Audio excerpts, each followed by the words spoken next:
Bem-vindo ao canal da Clínica Facton.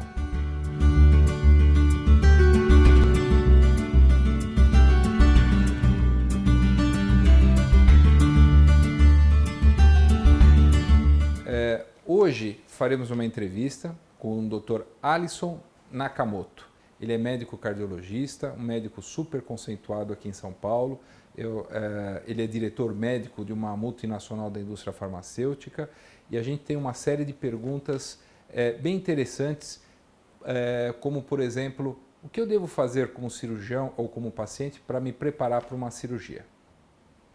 Dr. Alisson, obrigado por você ter vindo, teu tempo tão corrido, não é fácil, te tirei entre uma reunião e o consultório para você vir aqui, daqui a pouco você vai sair correndo de novo. Verdade. Tá? Mas obrigado mesmo, eu acho que é bastante informativo, né? A gente tem feito essas entrevistas com vários especialistas, psicólogos, nutricionistas, e eu acho que é muito importante, principalmente a tua área da parte cardiológica, né? Para preparar um paciente para a cirurgia, tá? Então, podemos começar a fazer umas perguntas? Claro, Nelson, muito obrigado pelo convite. Eu que agradeço aí a você, a Clínica Facton e aos seus telespectadores aí do canal. Eu acho que é uma prestação de serviço, sem dúvida, e mostrar que realmente a cirurgia ela não se resume só à cirurgia propriamente dita, o seu papel, mas também a todo o perioperatório que a gente chama, que é a questão de avaliar se o paciente tem condições para, obviamente, que a cirurgia corra da melhor maneira possível, né? Muito obrigado e mais uma vez pelo convite e estou à disposição. Nossa, é uma honra para nós. Mas assim, eu acho que o grande segredo é você estar no momento, eu acho, maestral do cirurgião é quando ele está no centro cirúrgico. Ele não quer ter surpresas. Então, para não ter surpresa, vamos fazer tudo direitinho desde o começo, né? Verdade. Isso é importante. Então, eu vou lançar a primeira pergunta, que é o que os pacientes mais me perguntam e eu acho que serve de exemplo. Claro. Quais os exames que o paciente vai precisar num pré-operatório? Seja ele radiológico, laboratorial, sanguíneo, o que você recomenda para os pacientes? Por exemplo, quando o paciente, você faz uma indicação cirúrgica, esse paciente tem indicação cirúrgica e você encaminha ele para o consultório para uma avaliação cardiológica, eventualmente uma avaliação anestésica, antes de mais nada é importante conversar com o paciente para entender o status atual dele, se ele tem algum antecedente de alguma doença, se ele faz uso de alguma medicação. A história familiar desse paciente é muito importante, porque baseado nesses dados, a gente consegue então determinar, e hoje existem várias maneiras de você determinar qual o risco cirúrgico desse paciente ter algum tipo de intercorrência, principalmente intercorrências cardiovasculares, que é digamos, o pior desfecho que pode acontecer durante um procedimento, porque é obviamente que o cirurgião, nem o paciente quer ter um outro problema que não aquele que ele está tratando com a cirurgia.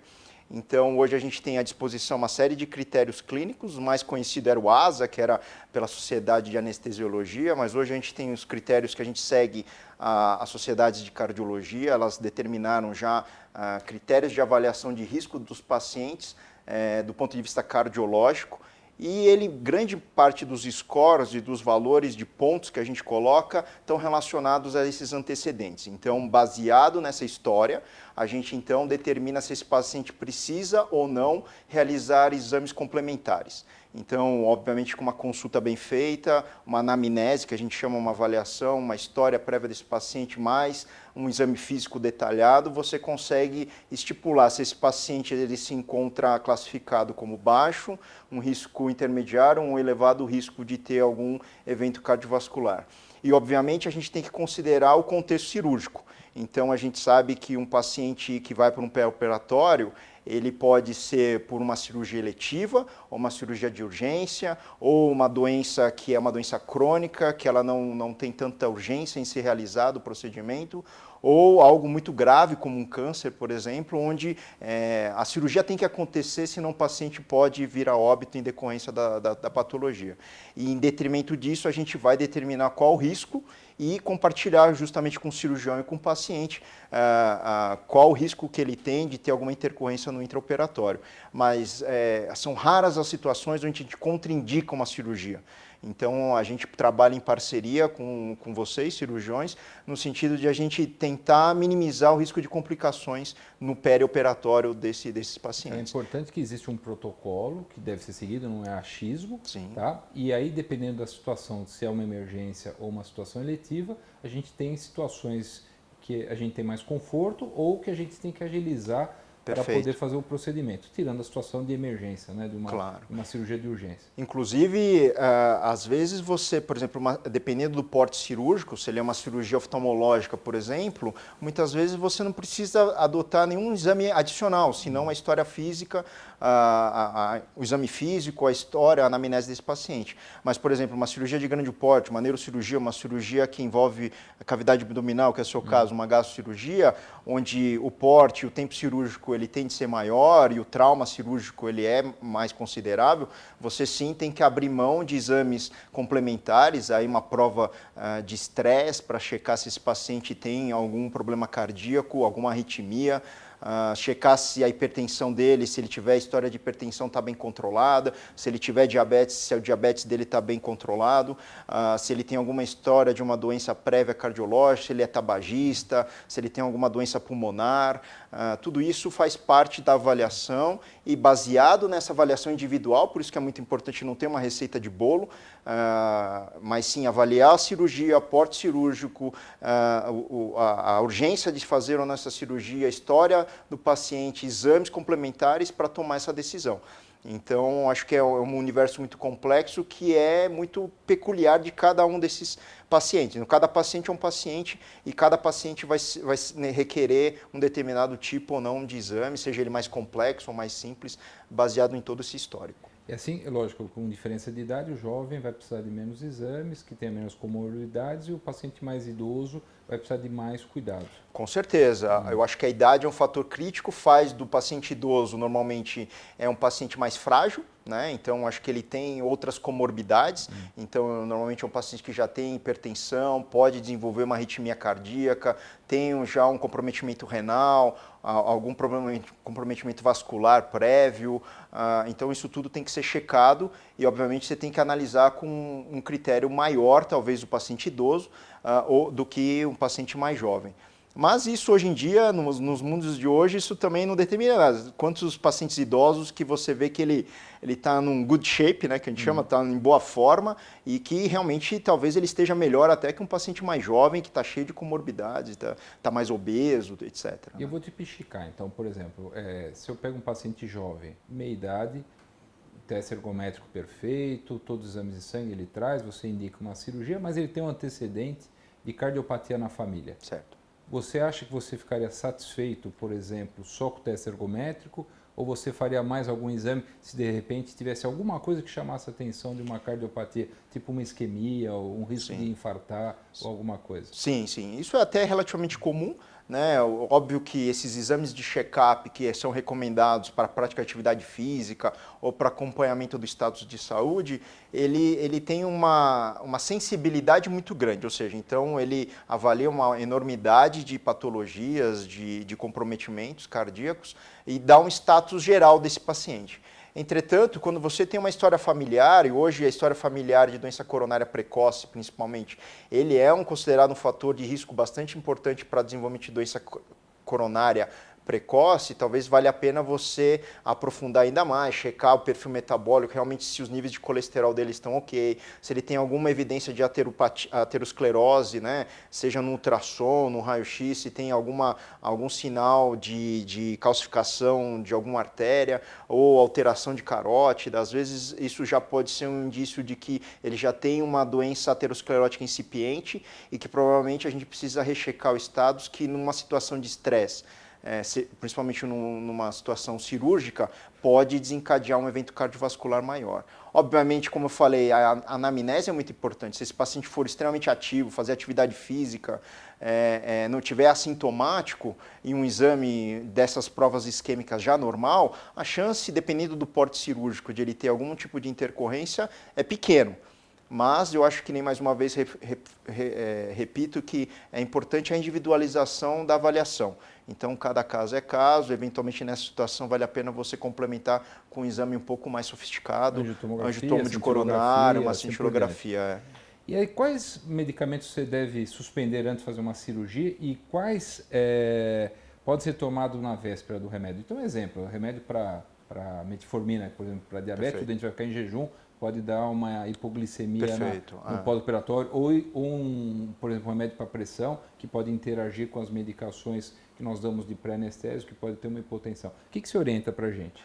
Depende das medicações individuais que esse paciente está fazendo uso. Se o paciente estiver fazendo, ele for um insulino dependente, talvez você tenha que fazer monitorizações mais contínuas e fazer uso de insulina regular para manter esses níveis glicêmicos um pouco melhor controlado, para, obviamente, melhorar a questão de cicatrização cirúrgica, etc. Eu acho que isso tem estudos demonstrando que uma glicemia pouco controlada, o prognóstico desse paciente evoluir com infecção ou decência cirúrgica ele é alto. E nos pacientes que nem você trouxe, o paciente faz uso crônico hipertenso e depende do tratamento antihipertensivo, hoje a gente considera que o estresse cirúrgico, né? Então, o paciente já fica ansioso por ter que fazer um procedimento.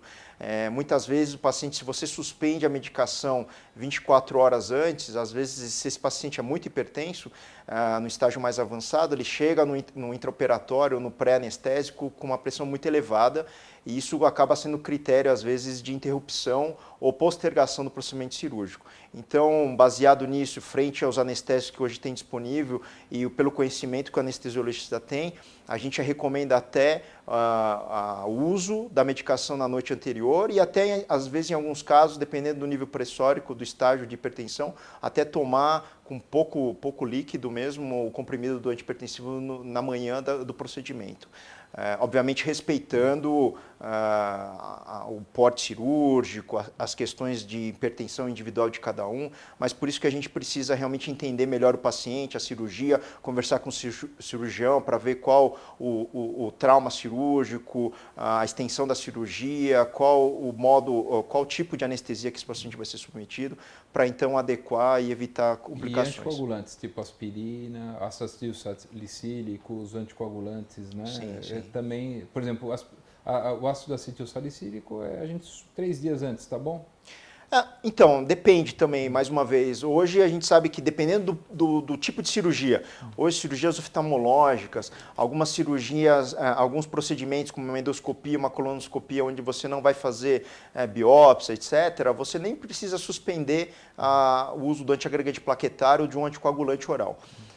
Entretanto, cirurgias de maior porte cirúrgico, onde o trauma cirúrgico é maior, o risco de sangramento desse paciente é maior, tem uns scores de sangramento também que a gente acaba adotando para ver se esse paciente tem alto risco de sangramento. Nessas situações, a gente recomenda então a interrupção, que varia aí que nem você trouxe de 3 a 5 dias, né? Então, para uso desses antiplaquetários mais simples, como aspirina e clopidogrel.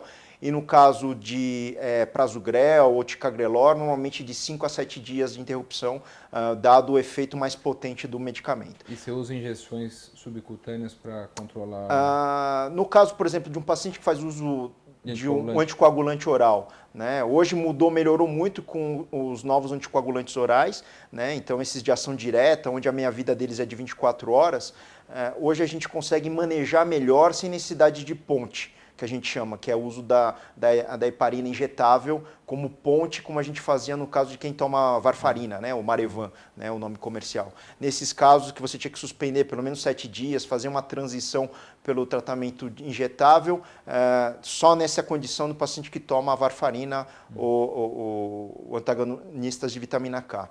Já os novos anticoagulantes possibilitaram você manejar interrupções baseadas no porte cirúrgico, risco de sangramento, e também na disfunção renal, se o paciente tem ou não disfunção renal, interrupções que variam de 24 até 72 horas, baseado no tipo de anticoagulante novo que ele está fazendo uso.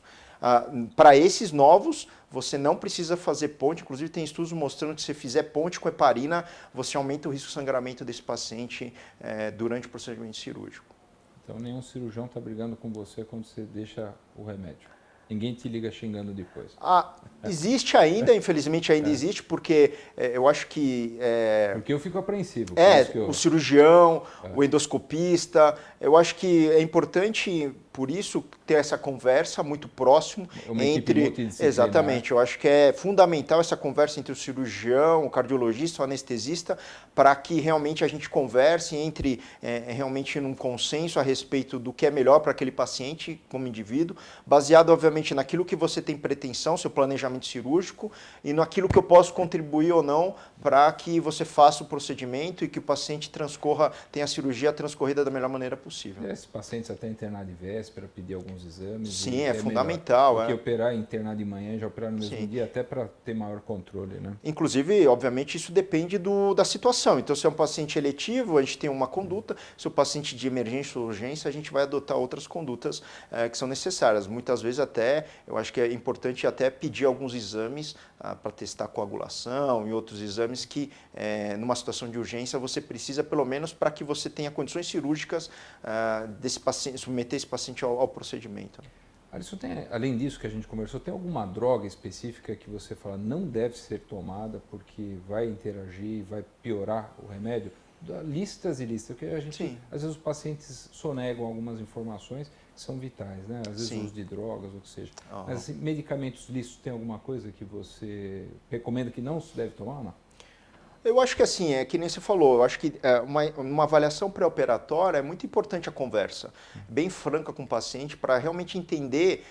Infelizmente hoje a classe médica, a gente como médico, o tempo de consulta às vezes ele é escasso, né? E muitas vezes o paciente, você está pensando em outra coisa, o paciente esquece de falar algumas coisas, então por isso que eu acho que o detalhamento durante a avaliação pré-operatória é muito importante, que o paciente realmente tenha essa conversa junto com o médico de confiança para então entender quais as medicações que esse paciente faz uso e aí tomar a decisão realmente se precisa ou não suspender, quanto tempo deve ser suspenso, se existe algum risco ou esse medicamento precisa ser trocado ou não, né, de véspera, dada o risco de interações medicamentosas com os anestésicos. Mas como eu falei, eu acho que os anestésicos hoje melhoraram muito, os procedimentos eles se tornaram muito mais seguros, então obviamente o N de moléculas ou de tratamentos que você usa concomitante e que tem risco de ter interação, eles diminuíram bastante.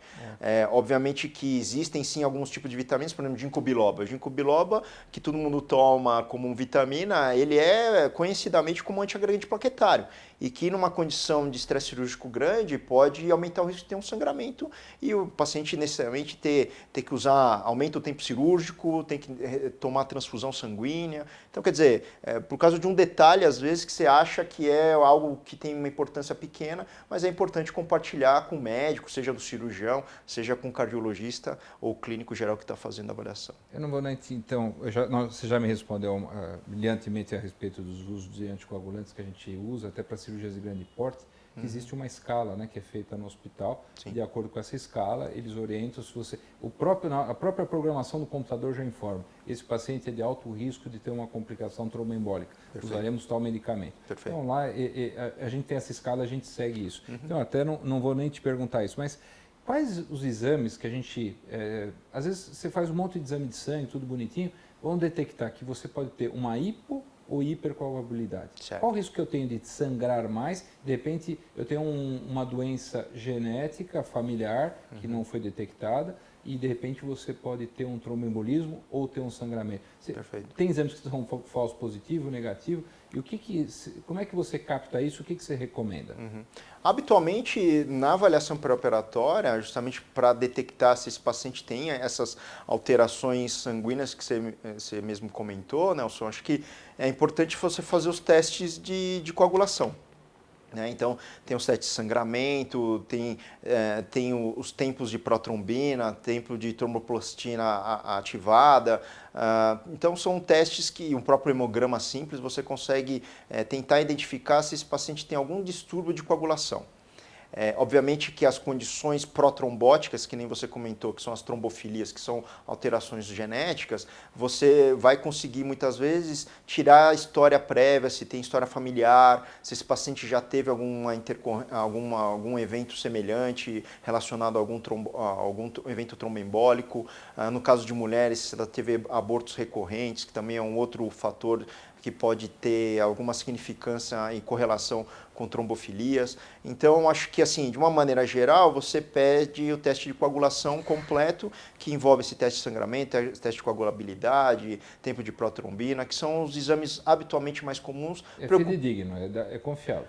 A grande maioria, eles costumam ser confiáveis, mas, como eu falei, é um conjunto de fatores. Você precisa entender esse paciente, porque caso você desconfie de outra patologia concomitante, você precisa fazer uma investigação um pouco mais aprofundada. Né? Tá. E, Alisson, uma coisa que eu queria saber. Então, por exemplo, às vezes a gente pega pacientes com teste ergométrico com arritmias complexas, ou o doente faz tratamento.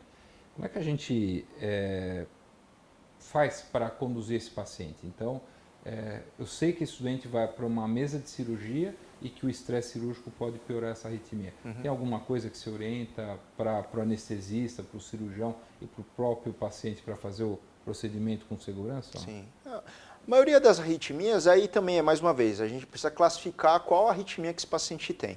Então, por exemplo, tem as arritmias que são consideradas benignas, então uma fibrilação atrial, uma taquicardia atrial supraventricular, onde, por exemplo, no caso da fibrilação atrial, o paciente tem que tomar um anticoagulante oral para evitar que ele tenha um trombo e usar medicamentos antiarrítmicos que controlem a frequência cardíaca ou mantenham ele em ritmo sinusal. A gente sabe muito bem que existe ainda um risco em pacientes de risco intermediário ou elevado de evento cardiovascular, dele desenvolver a arritmia de fibrilação atrial no pós-operatório, dado o trauma cirúrgico, o estresse cirúrgico, mas também a hipervolemia, etc., que é conduzida no intraoperatório, principalmente em pacientes mais idosos. Nessa condição, se esse paciente tem esse tipo de arritmia, muitas vezes você tem que manter as medicações o máximo possível que ele já faz uso, que mantém ele controlado, ou em algumas situações onde tem arritmia ventricular mais grave, esse paciente então precisa fazer uso de uma medicação endovenosa no intraoperatório e, em casos extremos, até ter um acompanhamento intraoperatório de um especialista para acompanhar e eventualmente tratar essas arritmias durante o procedimento. É isso que eu ia te fazer, outra pergunta. Então, que momento que o cardiologista deve estar na sala de cirurgia?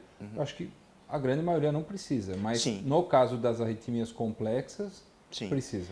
Na maioria das vezes, no caso de arritmias, pacientes com insuficiência cardíaca muito grave, pacientes que têm doença aterosclerótica ou coronária muito severa, normalmente é recomendável, dependendo do porte cirúrgico, obviamente, do tempo cirúrgico, a presença de um especialista, mas que nem mesmo você comentou, eu acho que é cada vez mais rara essas situações, mas, enfim, dependendo desse paciente, merece uma atenção especial. E, obviamente, aqueles pacientes que usam algum tipo de device, né, seja ele principalmente desfibrilador, implantável, né, o CDI ou ressincronizador, eventualmente você precisa ter alguém acompanhando, dependendo do tipo de equipamento que você vai utilizar, o bisturi, algum tipo de outro tipo de exame intraoperatório, talvez você precise ter um acompanhamento mais seguro. Quando você fala isso para as pessoas entenderem, é o marca-passo. É um marca-passo que dá choque. Isso, vamos para isso, claro, desculpa. O marca-passo é aquele device que dá estímulo cardíaco para quem realmente o sistema elétrico não funciona bem. Já no caso do desfibrilador implantável, é o mesmo marca-passo, onde tem um eletrodo dentro do coração, mas está indicado para pacientes que têm arritmia grave. Ou seja, se esse paciente tiver uma arritmia, ele pode ter uma morte súbita, ele cai duro lá por causa da arritmia, porque não bombeia o sangue. Então, nesse caso, esse aparelho que é implantado nesse paciente, ele dá um choque, uma descarga elétrica para esse paciente voltar a bater no ritmo normal. Normalmente, nesses casos, é um paciente que já tem uma cardiopatia mais severa, ele tem arritmia ventricular grave e que um estresse cirúrgico pode ser um potencializador ou até mesmo um gatilho. Então é importante até você acompanhar isso no intraoperatório. No caso do paciente com marca-passo, a gente tem que avaliar o tipo de bisturi. Hoje, normalmente você usa bisturis mais modernos, que são bipolares, onde então nessas situações você não tem nenhuma interação com o marca-passo, não precisa fazer nenhuma reprogramação maior. Agora, se você for usar um marca-passo, um bisturi unipolar, por exemplo, é recomendado que a placa fique mais afastada do marca-passo, eventualmente você monitorar ele com oxímetro, não só com o eletrocardiograma, o monitor cardíaco, porque o marca-passo, o bisturi interfere na leitura, então aí precisa realmente acompanhar, porque caso caia a frequência, o batimento ou acelere, você simplesmente tira o pé, né? Que a gente fala, tira o pé, espera, checa a onda, que aí normalmente o paciente volta e o marca-passo volta a operar normalmente. Em alguns casos, situações, você tem que implantar um ímã, fazer uma reprogramação, mas isso são situações muito, muito específicas e que acontecia muito no passado. Hoje, com os devices, os marca-passos e os desfibriladores implantáveis, os ressincronizadores, eles têm sido muito modernos e com os equipamentos de bisturi elétrico, etc., nos intraoperatórios melhoraram muito. Então, a necessidade de você ter alguma reprogramação ou algum tipo de intervenção, ele é mínimo. Não, você viu como é importante, né? Eu queria até agradecer a todas essas informações que você falou. Assim, você conhece muito, né? Se bobear, a gente fica aqui horas falando e vai. Mas a importância do que entender que cirurgia, ela não é uma viagem, ela é uma coisa que tem que ser planejada de uma maneira importante, é uma equipe multidisciplinar. Quando o paciente é um cardiopata ou toma alguns medicamentos, eu acho que é mais importante ainda esse contato entre as equipes, para que o procedimento dê certo. Então, o cirurgião que opera bem, ele indica bem, né? E ele faz um pré-operatório bem feito para ter um sucesso no pós-operatório. E que muitas vezes, apesar dele não gostar, às vezes ele vai precisar de mais alguém na sala, além do anestesista, além de seus auxiliares, instrumentadores e quem circula ali, os técnicos de enfermagem, para dar toda a segurança que o paciente precisa. São todos os casos? Não, são casos um pouquinho mais restritos. E outra coisa que é importante é assim, que não é para ter medo também. Quando tem que operar, faça, porque a gente tem como amenizar os riscos, tá? Que às vezes você não operando, você pode complicar alguma coisa mais grave. Com certeza. Então, olha, Alisson, eu queria te agradecer, seu tempo tão corrido, você vir aqui dessas informações. É um prazer estar aqui com você. E com certeza você é uma ótima indicação, os pacientes que passam com você adoram e a gente está muito seguro quando a gente encaminha pacientes para você. Obrigado, com certeza. Viu? Muito obrigado. Eu que agradeço.